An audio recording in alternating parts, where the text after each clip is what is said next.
Craft matters. In small ways, like how a coffee is brewed. And in not so small ways, like how your money is cared for. Which is why for 160 years, UBS has elevated banking to a craft. Tailoring unique strategies that combine human expertise with the latest technologies. All happening across 24 time zones and 12 key financial hubs. With you at the heart of it all. UBS. Advice is our craft.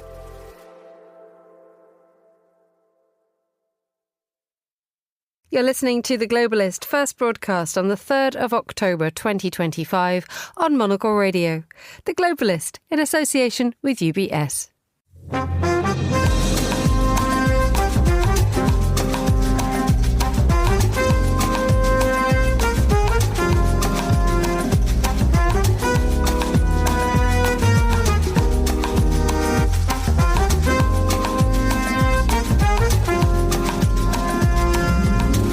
Live from London, this is The Globalist with me, Emma Nelson. A very warm welcome to today's programme. Coming up.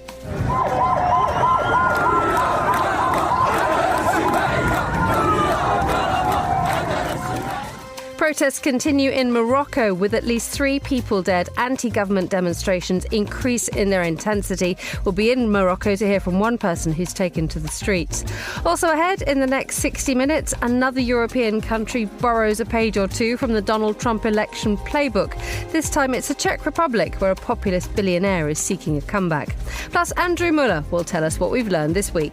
We learned this week just how far the human toe, when prompted by second-hand embarrassment, can curl. That's all coming up on The Globalist, live from London.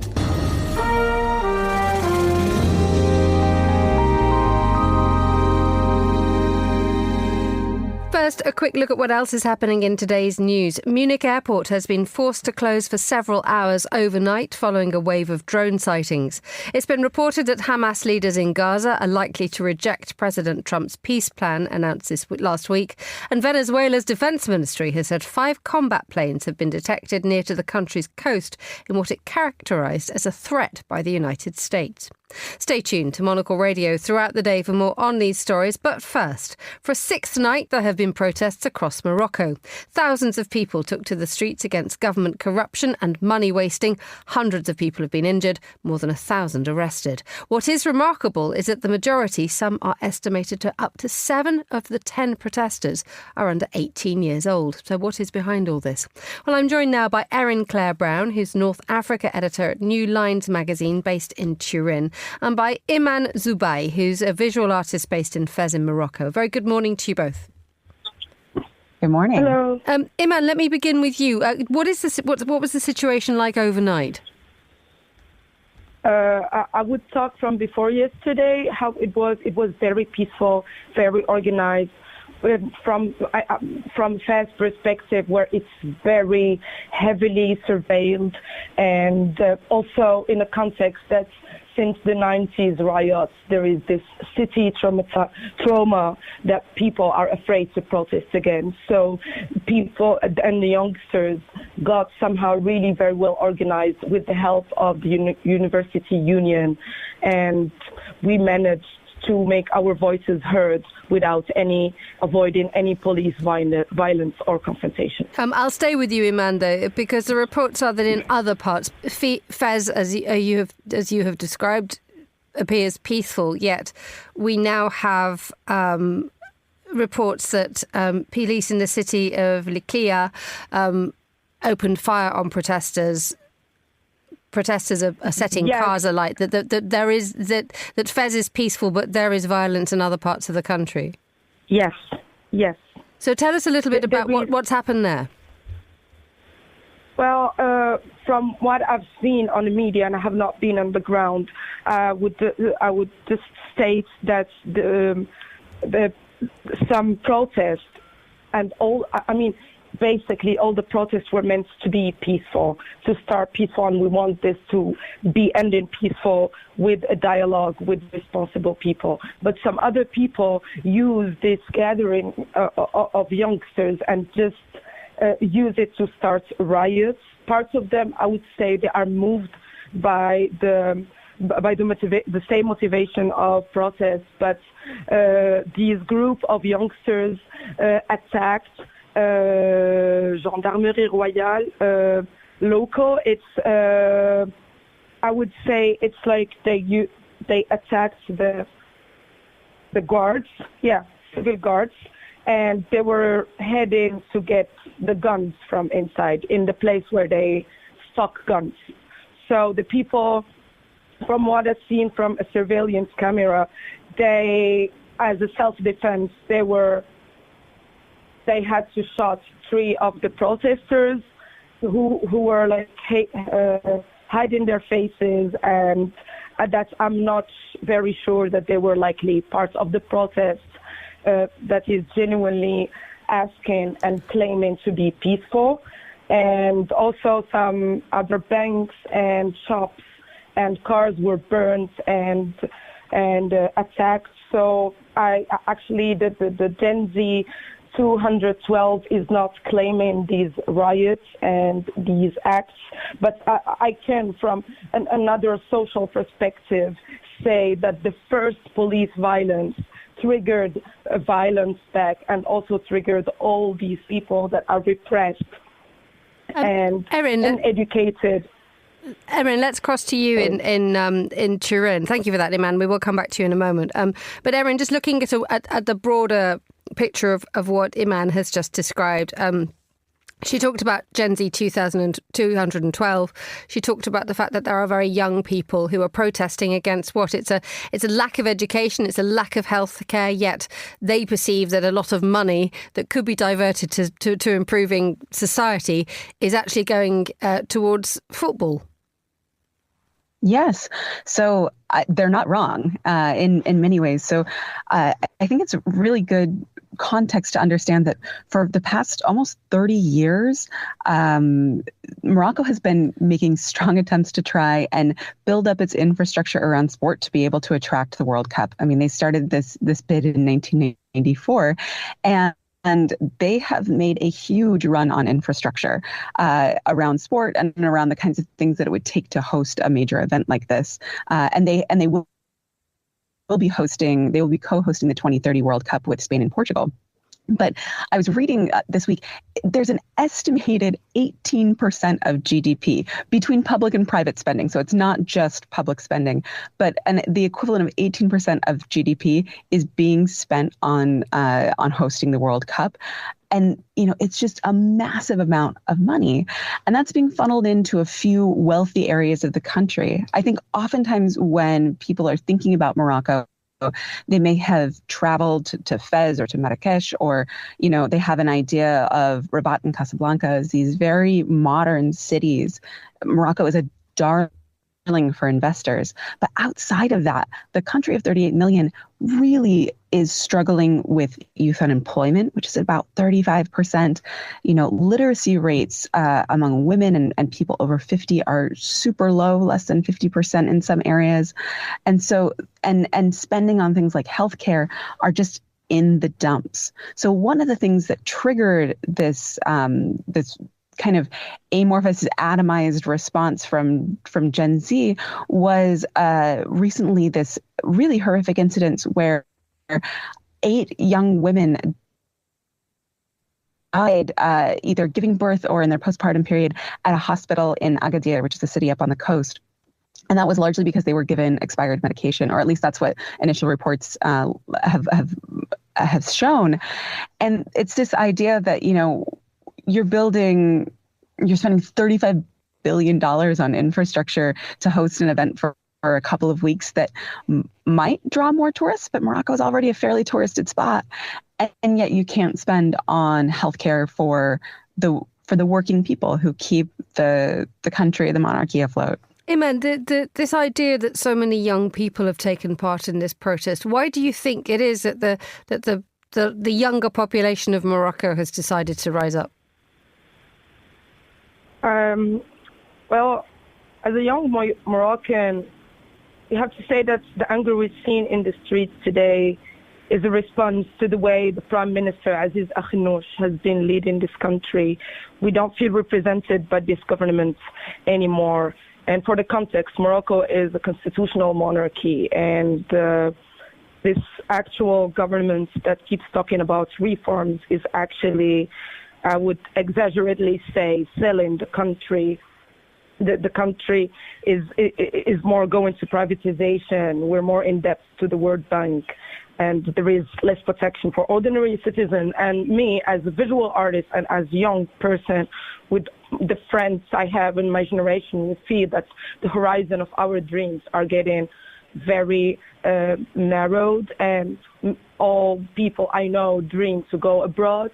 I've had the opportunity to go abroad, and now I'm back, but I hate to make the choice where I want to go. So the people, with these policies of this actual government, people either have to go and sell labor and be really underpaid and not covered because the main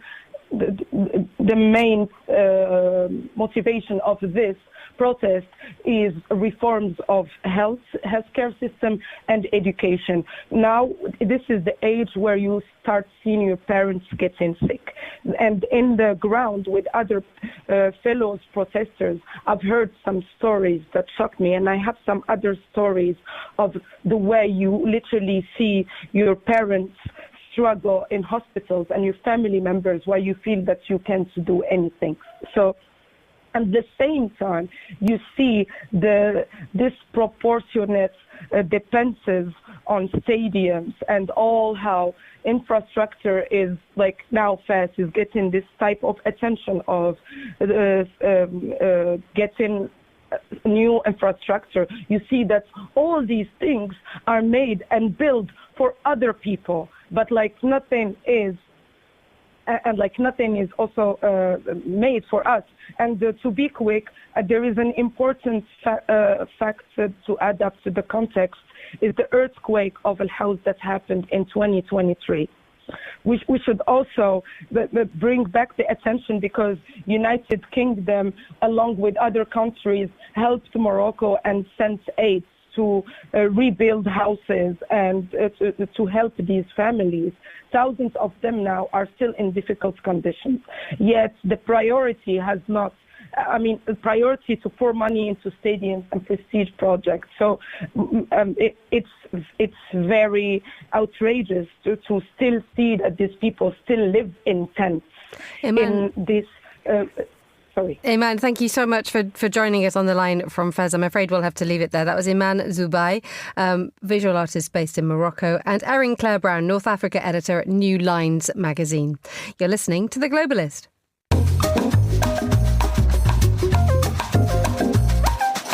8:12 in Prague, which is where we head now, because today and tomorrow voters in the Czech Republic will vote in an election which could see the country follow the likes of neighbouring Slovakia and Hungary in a move towards the harder right.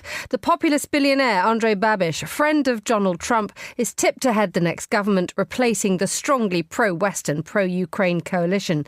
If he is to return and cement his grip on power, he will need help, however, from much more extreme parties if he wishes to govern.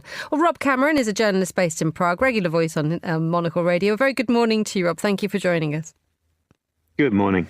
Just explain to us, Andrej Babiš is a name from the Czech Republic, from Czechia's political past. He's making a comeback. He is, and it's quite ironic, really, because Andrej Babiš has always styled himself as a kind of anti-establishment voice against the system and against the corruption that system has created in this country, which is ironic because Andrej Babiš is a billionaire. He was once, I think, the third richest man in the country. I think he's now the ninth. And he obviously has been in politics between 2017 and 2021 as prime minister, and the last 4 years as the leader of the largest opposition party. So he is very much part of the system. He's very much part of the establishment, and he's very much part of the elite. And now he is, as you say, tipped to return to power But the question is, will he be governing alone? Will he be governing with parties on the extremes, on the fringes of Czech politics? Or perhaps will he take a back seat and allow one of his colleagues in his party to become prime minister as he pulls the strings from the background? So there's so much at play here, so much up in the air at a really perilous time, not just for the Czech Republic, but for Europe as a whole. What has gone wrong for the current coalition, pro-Western, pro-Ukrainian? I think they have suffered from a number of problems. First of all, I think the clearest and the most obvious reason are the austerity measures to, bring the Czech budget deficit under control. They were introduced and obviously were very unpopular with many sections of society. The economy post-COVID, which is when they came in, had a sort of an initial burst of optimism, but then came the Ukraine war. And those growth figures suddenly fell quite dramatically. Now they're starting to recover. Inflation is now under control after it was rampant. But I think a lot of people here just feel poorer, or they certainly feel that they could be having a much more comfortable and fulfilling life than they do. And that's why a lot of them are willing to vote either for Andrej Babiš and his populist ANO party, or these parties on the extremes of politics. So I think it's the austerity measures that lies at the heart of it, plus some fairly high-profile corruption scandals surrounding the current government. But of course, that's nothing new in Czech politics. All governments since 1989 have buffeted these wins and have been subjected to the same scrutiny and have suffered the same scandals. Not least Mr. Babiš himself, who's spent quite a lot of time in Czech courts over subsidy fraud. The issue here, though, is where Babiš would find his alliances. He has said that he will not, he has said that he will not join forces with the Czech communists, but he will not also bow to the far right, who are asking for referendums on exiting the European Union and also or even NATO. Could Babiš find himself in an impossible situation here? I don't know about impossible, but I think he is going to be in a pretty tough spot because every poll in the last 2 years has suggested that his party will come first. It will win these elections, but it won't win an overall majority. And so that he will need either support, tacit, open support in a coalition, or perhaps confidence and supply agreements with 1, 2, maybe 3 parties. But the problem is that the parties of the current centre-right government have already ruled out supporting him or working with him. So that leaves him with very few options. And it leaves him with these parties on the extremes. And those parties range from, as you say, the communists, who are in a sort of weird coalition with the dregs of what were the once mighty Social Democrats, and a rather strange blogger in a black hat who calls himself Pitchfork. So that's one potential ally. Or he could go with the SPD party, which is far-right, extremist, anti-immigrant, anti-Ukraine. He already sits in the same European Parliament grouping, the Patriots for Europe, with that party, with the SPD, which, by the way, is run by a half Czech, half Japanese businessman. That's the main anti-immigrant party here. I'll leave that there. And then finally, the motorists unto themselves, who are sort of anti-Green Deal, Eurosceptic party, started as a single-issue party in favor of car drivers, particularly petrol and diesel car drivers, but now could be one of Andrej Babiš's coalition partners.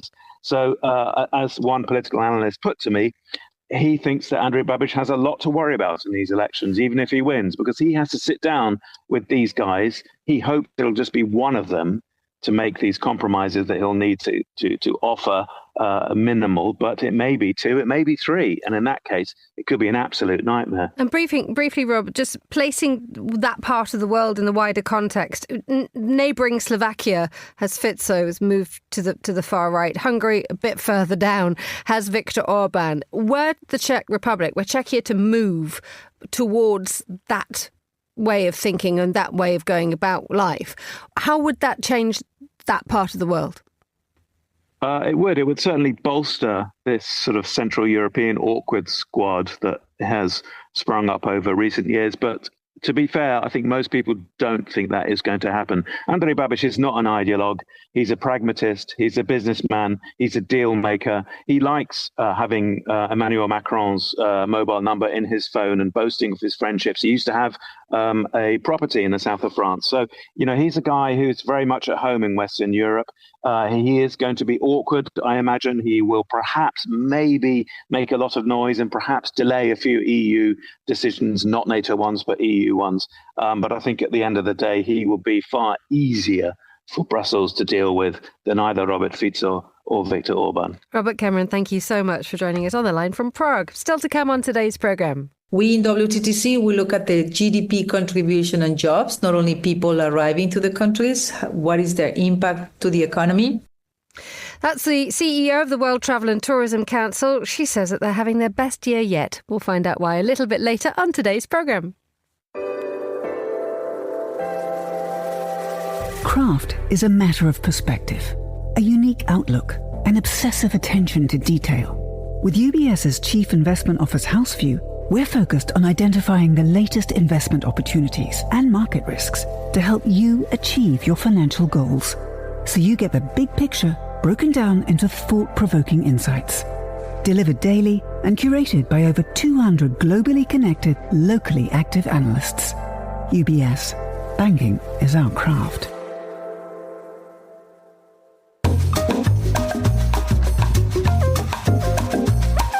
It's 7:20 here in London. Let's have a look at the newspapers. Joining me is Latika Burke, writer-at-large for the Australian publication The Nightly and expert associate at the Australian National University's National Security College. Good morning, Latika. Good morning. You look all booted and suited off to Chatham House today? Yes. Having a lovely time. Having a very, very busy London International Day. London International Day, yes. I've actually got a rare week in London, which makes me sound like the most Monocle Radio guest in the world. I'm fully self-aware of this. I've actually been to Kyiv in the last 6 weeks 2 times. So today Ukraine's coming to me, which is a bit of a relief. Former Prime Minister of Ukraine will be speaking later, so going along to listen to that chat. But Emma, before all that, I have been busily scouring the papers for you. Go for it. Of course, you don't have to look too far this morning. There's an obvious top story that leads every single newspaper in Britain, and might I say, in my home country in Australia, every single newspaper there, including my own as well. And this is, of course, the tragic and terrible terrorist attack in Manchester, England yesterday, where police late last night revealed the identity of the attacker. And this is always very important because we then try and find out what motivated this attack, his background, and why he would have done this. We learned the attacker was Jihad al-Shami. He's 35 years old and he was a British citizen of Syrian descent, and he came to Britain very young.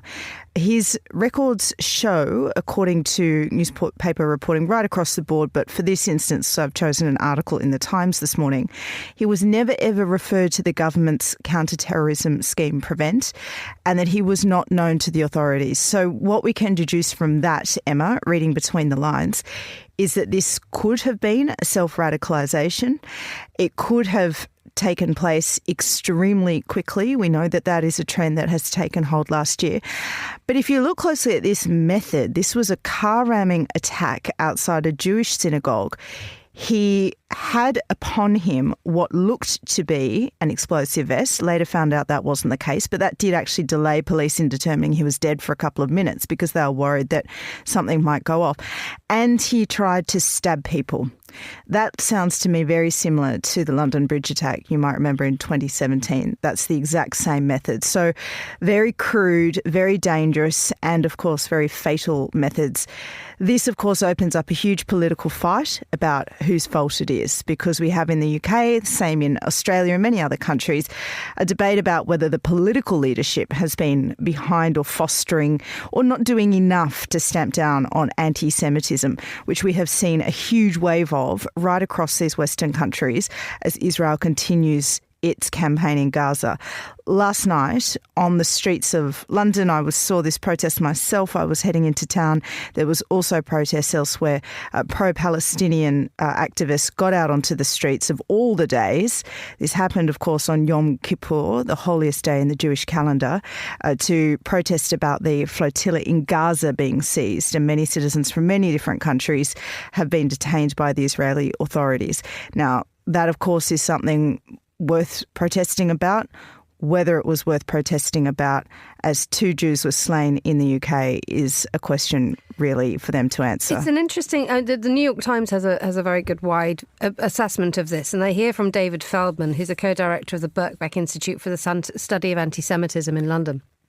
And he basically said this is extraordinary because, yes, there have been plots to target Jewish places of worship and Jewish people in the United Kingdom recently, but this is the first time that it's actually got through. And the idea is that what now does the Jewish community do? The front page of the Times is saying, Jewish people don't gather in groups, close your doors. I mean, did you ever think we would see headlines like this? It's terrifying to see headlines like that. How the government reacts and how the international community reacts to this a little bit at the same time is the fact that there is this merging of the Israel-Gaza conflict and a rise in anti-Semitism globally. Absolutely. And I want to draw your attention to what happened in Australia recently, just a little bit off topic. But this is really interesting and I think it does add some context. We had similar incidents in Australia, huge rise in anti-Semitic attacks. This is not familiar to me growing up in Australia. That just didn't happen. So all of a sudden it was happening after October 7 and people were wondering why. At least 2 of those, one was a firebombing of a Jewish synagogue, another was a firebombing of a Jewish cafe in Sydney, were later found out by the intelligence agencies to have been ordered by Iran through an Uber-style app where you can basically get criminals, and in this case it was bikie gangs, to kind of choose your own crime that they sign up and do for you and then get paid in crypto. So we do have to be alive that there is coordinated anti-Semitism. There's also organic anti-Semitism, which we have certainly seen on the streets of Britain. But it all ends up, of course, wrapped in what is happening in the Middle East, and that is the ongoing war in Gaza. And let's see, Emma, if these plans by Donald Trump to broker the peace for Gaza once and for all turn out to be true. We can all only hope they do, but let's see. OK, let's move on to a story that broke overnight in Munich. The Munich airport, a huge hub for Lufthansa, a huge southern German airport, had to suspend air traffic control operations, leading to the grounding of, 17 planes. 3,000 people affected. And guess why? It's drones. Yep. So this keeps happening and happening and happening. And it looks, for all intents and purposes, like this is a coordinated attempt to either disrupt, either test, or just see if countries know what to do. And right now, you could say countries don't know what to do, and that whoever is behind these testings by flying drones over airports is succeeding in whatever they're setting out to achieve. Last week it was Copenhagen, and the Danish Prime Minister came out and said, we suspect this is Russia. Now this has moved to Germany, and we have these drone sightings over Munich Airport. Late last night, Munich Airport put out a statement saying that they grounded these planes. It was around 10:18 p.m. and about 3,000 passengers affected. Now, that's kind of small fry in the scheme of things. But what does it show? It shows that we still do not know what to do when these drones come. We don't have a way to knock them down. And whoever is sending these drones, if it is Russia, and it's about 80% sure, people I talk to, they're about 80% sure it's Russia, they're succeeding in huge disruption and huge chaos. And we are found wanting time and time again. And it's only a matter of time until these drone attacks, whatever you want to call them, disruptions, move around the chessboard in Europe, isn't it? Latika Burke, writer-at-large for the Australian publication The Nightly and expert associate of the Australian National University's National Security College. Thank you for joining me in the studio. You're listening to The Globalist.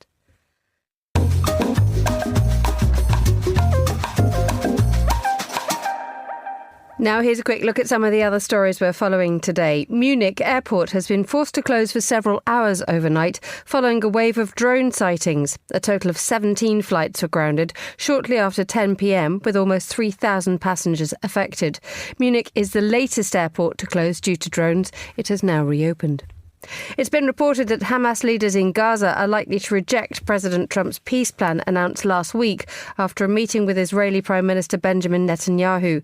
Sources say some military leaders are determined to fight because they believe the plans are designed to destroy their organisation. And Venezuela's defence ministry has said 5 combat planes had been detected near the country's coast in what it characterised as a threat by the United States. The country's defence minister described them as imperialist combat planes. This is The Globalist. Stay tuned.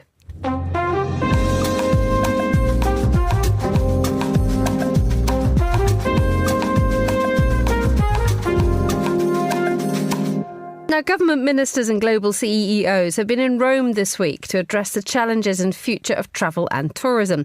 The World Travel and Tourism Council returned to Europe for the first time since the pandemic, forecasting the industry to have its best year in history. Well, the dialogue opened with remarks from the Council's CEO, Gloria Guevara, who joined Monocle's Tom Webb off stage with her reactions to the summit. We have Prime Minister Giorgia Meloni to do the opening, and of course Andrea Bocelli was also there. The second day, the closing was done by the President of the Senate, and that's very important because, as you know, in this country, it's the second most important ranking official. And we have several members of the cabinet. So in terms of quantity, we have over 1,500 participants, a little bit over 310 CEOs from around the world, more than 300 journalists. But what matters here also is the global representations from 70 countries, leaders. So it was quality, but quantity at the same time. And these leaders not only were able to speak, but what matters the most in our events is that they had the opportunity to do business, to talk to each other, to align in some important priorities for our sector, as this is the most important event for travel and tourism every year. And it is very global, as you say, but we cannot ignore our host. We cannot ignore Italy and Europe. It has been revealed to be the beating heart of international tourism. How did it achieve this? And is everyone happy? Everyone is very happy. Italy, in a way, is making history. I don't know if you're aware, last year, for instance, they hosted the first G7 meeting for ministers of tourism. That was a huge milestone. We never had a ministerial meeting for tourism in the G7 country, and this was led by the Italian government. And they have a very interesting plan to attract more investment and international travel. So their numbers are quite good. And yes, they are happy. And of course, you know, Europe is the largest region of the world. When we look at all the international travelers, for instance, last year, 51% of them arrived to Europe. That's a big number. And you just mentioned in the case of Italy, of course, it's important. Now, we in WTTC, we look at the GDP contribution and jobs, not only people arriving to the countries, what is their impact to the economy. And one of the things that we did is we announced our numbers for this year, 2025, $11.7 trillion. When you put that in perspective, it's the third largest country in the world, which is important. Let's take a look at markets. America have retained their title as the most powerful travel and tourism market. China, though, is making a rapid return. Anyone clear on where they're going? Well, everyone is booming. It is very clear that our sector is very resilient, despite the challenges that we had in COVID and the shortage of workers. Of course, we lost 70 million jobs during the pandemic, and we have recovered all of them. But let's remember that many of the ones that we lost moved to other sectors. So it has been a challenge to bring people back to travel and tourism and to be able to train them. And that's what WTTC and our members are working hand in hand with governments to provide the training, the tools, so that we can bring them back faster. Now, we have recovered those jobs, but now we're moving, as I say, in the direction of creating more jobs. Now, in terms of what you just mentioned of Americas and China, when you look at the total contribution, yes, US is the number one, is the biggest in the world. For them, domestic is very relevant. However, they have the issue that the international spend was down compared to the previous year. It's the only country that they have been affected by the international spend. China is the second largest, is growing really fast. And if they continue with this number in the next 10 years, who knows, they can even outpace the US. We will see. And after that, as I say, you have economies like Spain booming, France booming. Every single country that we monitor of the 185 countries from around the world have been booming and outpacing the growth. Travel and tourism is growing faster than consumer goods, manufacturing, and other sectors. So with all that growth, as you mentioned, we need to fill jobs, and you're doing a great job in getting people back into work. How important is the tourism sector to the global job market? It's super important because we contribute to 1 of every 10 jobs in the world. There are around 371 million jobs. That's the number that we're estimating to close this year. And as I say, that's 1 of every 10. But the most relevant is when you look at all the new jobs in the planet, from all the sectors created, if you think about before the pandemic, it was 1 out of 4. Now it's 1 out of 3. So for every 3 new jobs, there's 1 related to travel and tourism. So it's an engine to create jobs all over the world and bring prosperity, and also create the jobs in their hometowns because people don't have to migrate and move. That's the beauty also of our sector, that they can work and live in their cities or their small towns. When you reconvene next year, what do you hope to see? What do you hope to say? Well, we have an interesting program that the WTTC is going to be working with Malta, where it's the next host. It was just announced in the fall of next year. But there are a lot of things that are going to happen in between. Our members are working in some investment conference, in seamless travel. We're working in some sustainability initiatives, multiple things that are related to the current challenges of the world, but also how do we unlock potential in communities, in secondary markets, in markets that they are not, or destinations that they are not benefiting as much as the big ones from the travelers. So we have a very interesting strategy that covers all the needs from the members, and we're going to be working on those in the next year.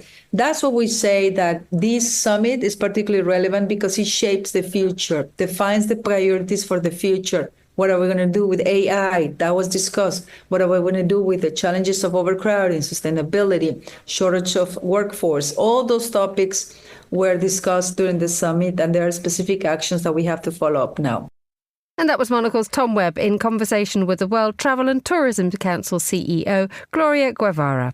You're listening to Monocle Radio.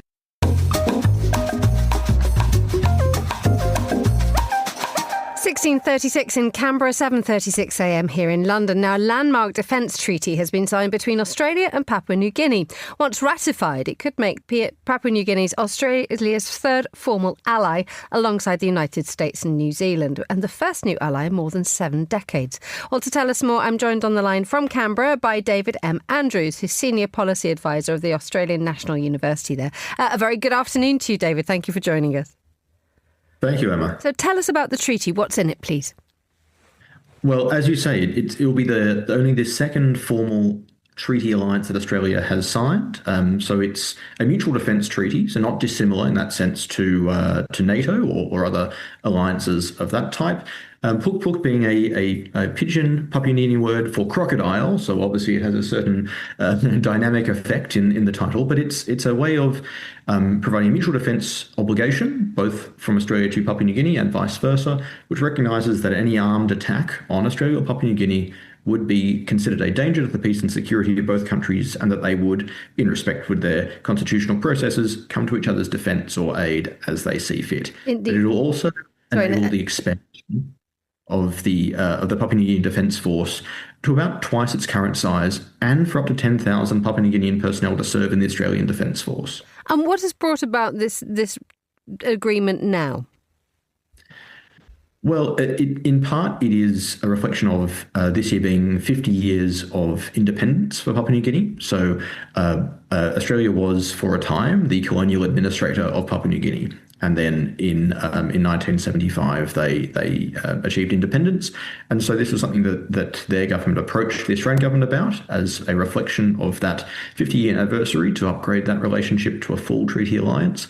But I think we also have to be realistic and say that there are, broader geopolitical, geostrategic circumstances that we're all living through. There's been a level of contest in the South Pacific, particularly between Australia and China for influence in Pacific countries. And I think that definitely that sort of sits in the background of these conversations. But it's also a reflection of, I think, just a increasing range of security challenges that Papua New Guinea has to deal with, whether that's in maritime security, in transnational and serious organised crime. There's a whole range of evolving security threats that with a defence force of only 4,000 people for a population of nearly 14 million, there's a lot that Australia can lend support on. And indeed, and is this something which is just that what you have just described there is that Papua New Guinea, with its, dare I say, very small military capabilities there, is Papua New Guinea going to be the principal beneficiary from this, or what can it do to help Australia? I think that there's probably a level of weighting towards benefit for Papua New Guinea, but that's okay, because I think Australia, as the largest and wealthiest country in the region, and as a former colonial administrator, I think we have certain moral obligations as well as practical ones at play here. That what we say, we're part of one Pacific family, and I think that means that we need to do more to support members of that Pacific family and support their defence and security.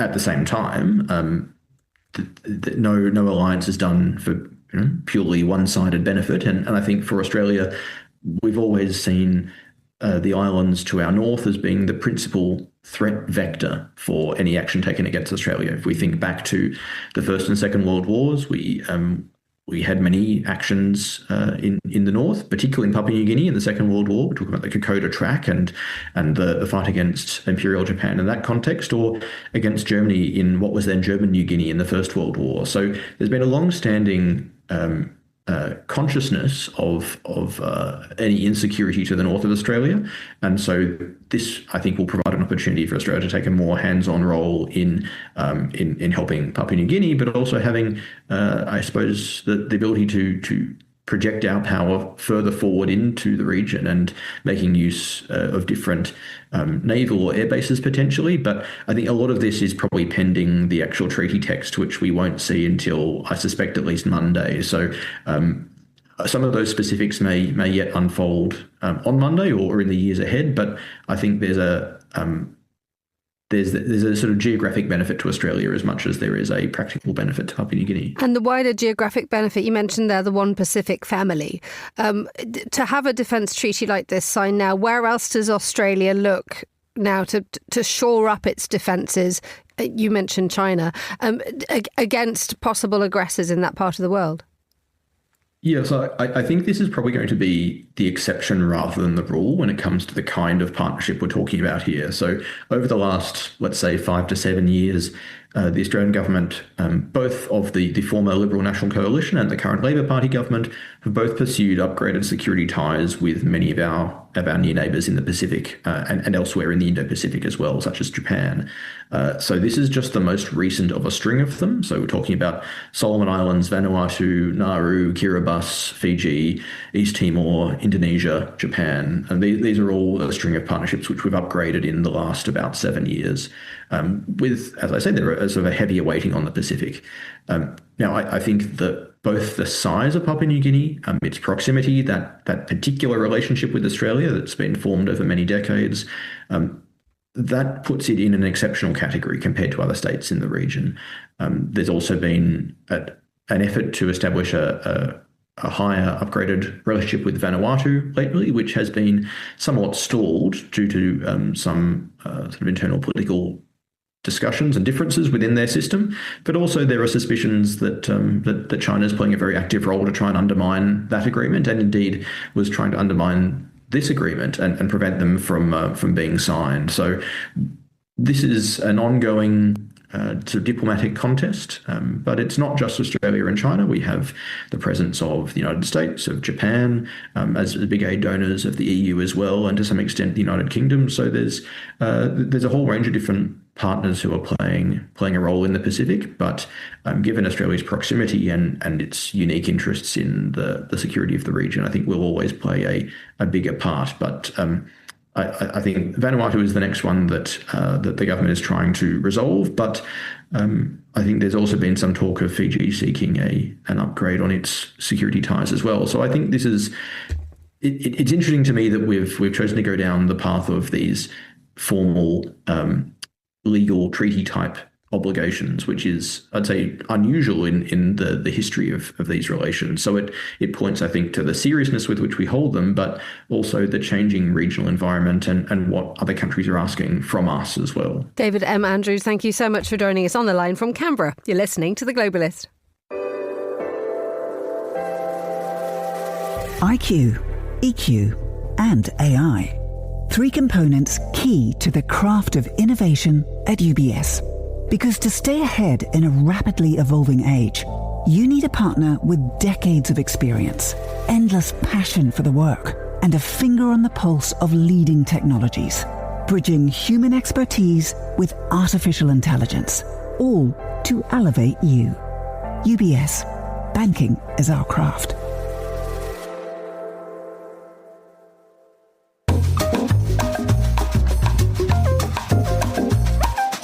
Time now for a look at the world of music. To bring us up to date with all the news, I'm joined by Will Hodgkinson, Times rock and pop critic. Good morning, Will. Good morning. Good to have you with us. It is the day that Taylor Swift releases her album, and dare I say it, mixed reviews. We'll come to your review in a minute, but not everyone likes it. So what's happening? Well, The Guardian gave it a 2-star review, and it was interesting because I think Alexis Petridis, who's a very good writer, felt that she was punching down. You know, there's a song on it called Actually Romantic, which is about dissing another pop star. I didn't pick that up myself. I thought, there's that one song, but I thought generally it was sort of, as the title suggests, it's about what it is to be famous, the ups, the downs, the joys, the tears, and all that kind of thing. So it was interesting. I mean, I think also some of the mixed reviews come down to the fact that this is a very traditional album. She's made, the Tortured Poets Society was much more, not exactly experimental, but, sort of more modern, so to speak. And this is very, very classic pop rock. I mean, I thought it was good. It's 12 songs. It's very solidly put together. Alexis said that they were not very catchy, which I have to disagree with. I think, a lot of them have been in my head since I've been reviewing the album. So, yeah, there we go. It's quite fun to actually do this because obviously we're not playing any Taylor Swift music at the moment, but we can talk about what other people think of it. It's interesting that you bring up the Guardian article. I would never bring up a sort of a competing critic's name, but OK, let's go for this. The fact is that what happens in the world of review and journalism when someone like Alex Petridis absolutely goes to town on her album? He puts it through the ringer. Whereas your review, Will, is slightly, it's much more loving, much more generous. I mean, what then happens to a piece of music, or what then happens to the kind of like the reputation of a record from that point? Well, we all have opinions, and that's why music criticism should be like this. I've got a lot of respect for Alexis, and there's been plenty of times when it's been the other way around. That should be how it works, because I always say, it's only one person's opinion. You can bounce off that. You don't have to agree with it. So no, I mean, I completely respect my peers' opinions, but in this case, I felt that it was a very solid album, and I think it's good. I mean, it's obviously going to do well. That's just guaranteed with Taylor Swift at this stage. Whether and it's worth looking at the history of album reviews, and there's plenty of big albums from times past, which are now considered classics, which got absolutely slated on review. I mean, you could look at the first 4 Led Zeppelin albums. So, Led Zeppelin were hated by the critics at the time. So it's an interesting thing. It could be timing. It could be that, people feel that she's got a bit too big for her boots, that it's a kind of, there's a certain arrogance to it. I didn't feel that myself. But, you know, that's why we have reviews. We shouldn't all agree. It's good fun. I was just expecting fisticuffs in the pub among No. What a shame. I admire him for it. I admire him. What a shame. OK, let's talk about another enormous band, Coldplay. It does kind of like mean that there's no room for anybody else in this world, doesn't it, when you have Taylor Swift and Coldplay? But Coldplay's tour beating every single record going. Well, Taylor Swift is still the highest grossing, but what's happened is that Coldplay's tour is absolutely huge. It's going to be 223 shows. It's finishing in 2027, and it's the highest attended tour of all time. 12 million tickets sold. The strange thing is that since the pandemic, we've had spiraling inflation. The restaurants and nightclubs have really struggled. But oddly, concert attendance across the board has gone up. So last year, 23.5 million people attending concerts in Britain compared to 12.6 million in 2019. So it seems like these big events, not just Coldplay, it's Taylor Swift, obviously Oasis, Beyonce last year, although that tour didn't actually sell out. These big events that people want to be a part of, it's a very different thing to the old gig-going culture where people who would be into music would be maybe going, you know, once a week to concerts that didn't cost very much. Whereas now people are making these big events, which is almost like a holiday. You know, you go and you come down to London to see Oasis or Coldplay or wherever. So it's the culture has changed. And the culture from within the music industry itself. I mean, if we talk about the work ethic of Taylor Swift is something which defies description. And the fact that she's just managed to compose and make an album in a sort of small break from being on her Eras tour, one wonders when she found the time. Coldplay, again, their work ethic is phenomenal. If you are a singer or a band and you are trying to make a living, the life of touring looks impossibly exhausting and it's taking its toll.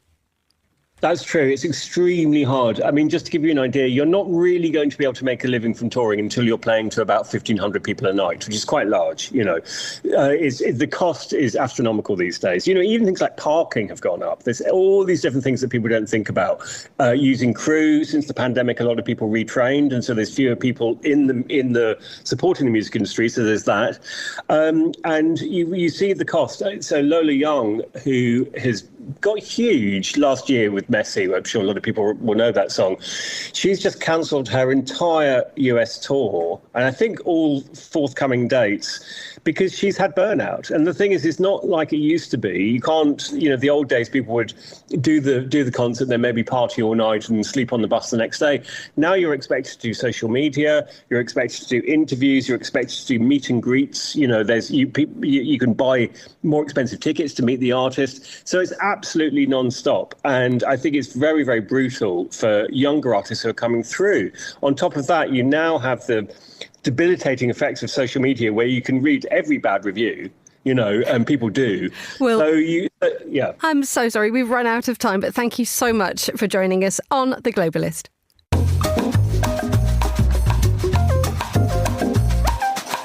Finally, it's Friday, so here's a summary of what we've learned this week. Here's Andrew Muller.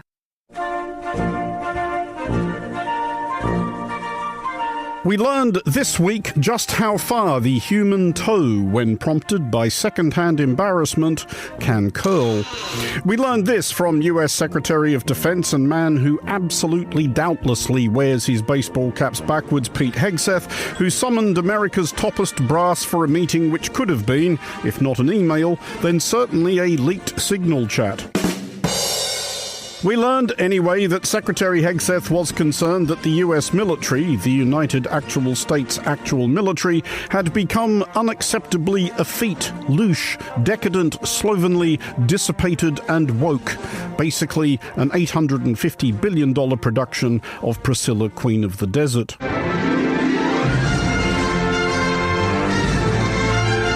It's tiring to look out at combat formations, or really any formation, and see fat troops, Likewise, it's completely unacceptable to see fat generals and admirals in the halls of the Pentagon. We learned, however, that there may be better ways to warm an audience up than by telling them that they're a sorry sack of shiftless, lack-witted lard buckets. For we learned that Secretary Hegseth's punchlines were not landing quite as he may have anticipated when rehearsing them shirtless in the mirror with the soundtrack from Patton playing in the background, as indeed it is right now, and you see once again how meticulously excogitated the weekly What We Learned monologue on Monocle Radio is. Anyway. In other words, to our enemies, F-A-F-O. Tough crowd, and any prospective crafter of topical racy zingers for rarely grateful audiences can but sympathise. But we learned that there are few crowds tougher than a hangar full of senior military personnel, a great many decorated combat veterans among them, who after several decades in the service of their nation have been abruptly whisked from their posts, many of them a long way away and presumably reasonably busy, what with one thing and another, to be told what a lousy job they've been doing by a preening bozo who used to host the morning show on Fox News. No more identity months, DEI offices, dudes in dresses. No more division, distraction, or gender delusions. No more debris. As I've said before, and will say again, we are done with that shit. We also learned that beards are indicative of defective character. We don't have a military full of Nordic pagans, but unfortunately we have had leaders who either refuse to call BS and enforce standards, or leaders who felt like they were not allowed to enforce standards. In fairness, he does have to work with J.D. Vance. But we learned mostly that there is no silence quite so silent as the silence emitted by several hundred flag officers and senior NCOs at the end of such a harangue, no wait quite so agonising as the wait for their applause as one slinks sweatily from the stage.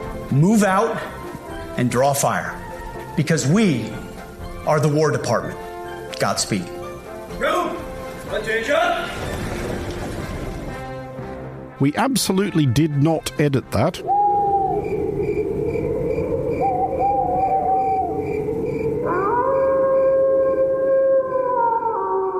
We may have added that. But we learned that Secretary Hegseth did have kind of a point, as we learned very quickly of the perils of obviously overweight and manifestly unfit commanders. For we learned that the Commander-in-Chief also wanted a word. Oh no. From which we learned that modern warships are the wrong shape. I'm a very aesthetic person, and I don't like some of the ships.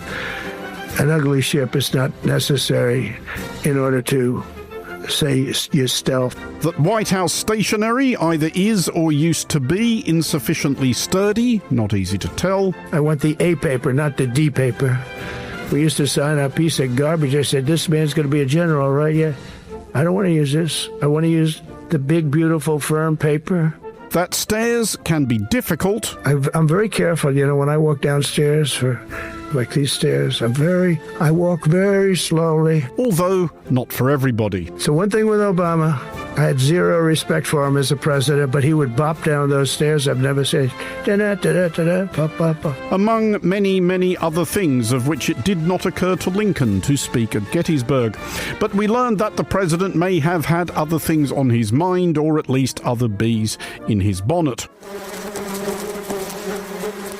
We learned that the president had resolved to come clean at last, put the truth before the American people, clear up the issue which has hung over his presidency and the nation too long, and declassify all the files relating to Earhart. It's President Trump calling on his administration to declassify and release all government records related to Amelia Earhart. Dubbed the first woman to fly solo across the Atlantic, the aviation pioneer vanished nearly 90 years ago. From which we seem likely to learn that, spoiler alert, she's still missing. And but we learned that the president, though famously fond himself of having his learned friends shake down his bemused enemies, may have met his match where vexatious litigation is concerned. We learned that Trump is being sued for $40 trillion, i.e. a bit north of the United States' entire annual GDP, by Jacob Chansley, better known as the QAnon shaman, i.e. that guy who participated in the botched insurrection of January 6th, 2021, while wearing a furry hat with horns in it. Not those kind of horns, but appreciate the effort. We learned from the details of Chansley's suit that he also seeks settlements from the Federal Reserve, the National Security Agency, the International Monetary Fund, Warner Brothers, T-Mobile, Israel, and Elon Musk, and why not, and furthermore believes himself to be the rightful president of the United States. We, for one whimsical news monologue, look forward to this looming legal showdown between an absurd, weird-looking, social media-addled dingbat and convicted criminal, clearly not entirely with us, mired in loopy conspiracy theories and who could not capably lead ants to sugar, never mind the free world, and the QAnon shaman. Come on, you'd have been disappointed if we hadn't. For Monocle Radio, I'm Andrew Muller. And my thanks to Andrew for that. A brand new instalment will air at the same time next week, right here on The Globalist. Well, that's all the time we have for today's programme. The warmest of thanks to all my guests and to the producers, Hassan Anderson, Anita Riotta. Our researcher was Daniela Braw-Smith and our studio manager was Elliot Greenfield, with editing assistance from Mariella Bevan. For now, from me, Emma Nelson, goodbye. Thank you very much for listening and have a great weekend.